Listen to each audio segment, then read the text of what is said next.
Have you not heard of that madman who lit a lantern in the bright morning hours, ran to the marketplace, and cried incessantly, "I seek God"? As many of those who did not believe in God were standing around just then, he provoked much laughter. "Has he got lost?" asked one. "Did he lose his way like a child?" asked another. "Or is he hiding? Is he afraid of us? Has he gone on a voyage? Emigrated?" Thus they yelled and laughed. The madman jumped into their midst and pierced them with his eyes. "Whither is God?" he cried. "I will tell you, we have killed him, you and I. All of us are his murderers. But how did we do this? How could we drink up the sea? Who gave us the sponge to wipe away the entire horizon? What were we doing when we unchained this earth from its sun? Whither is it moving now? Whither are we moving?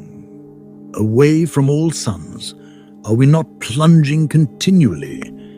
Backward, sideward, forward, in all directions? Is there still any up or down? Are we not straying as through an infinite nothing? Do we not feel the breath of empty space? Has it not become colder? Is not night continually closing in on us? Do we not need to light lanterns in the morning? Do we hear nothing as yet of the noise of the gravediggers who are burying God? Do we smell nothing as yet of the divine decomposition? Gods too decompose. God is dead.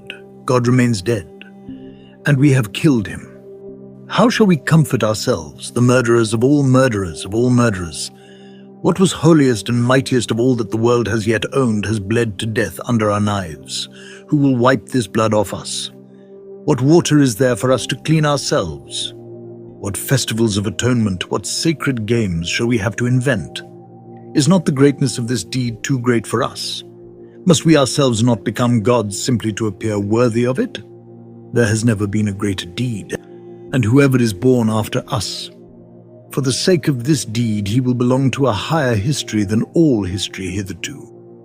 Here the madman fell silent and looked again at his listeners, and they too were silent and stared at him in astonishment. At last he threw his lantern on the ground, and it broke into pieces and went out. "I have come too early," he said then. "My time is not yet. This tremendous event is still on its way, still wandering. It has not yet reached the ears of men. Lightning and thunder require time. The light of the stars requires time. Deeds, though done, still require time to be seen and heard. This deed is still more distant from them than most distant stars, and yet they have done it themselves." It has been related further that on the same day the madman forced his way into several churches, and there struck up his Requiem Aeternam Deo. Led out and called to account, he is said always to have replied nothing but, "What after all are these churches now if they are not the tombs and sepulchres of God?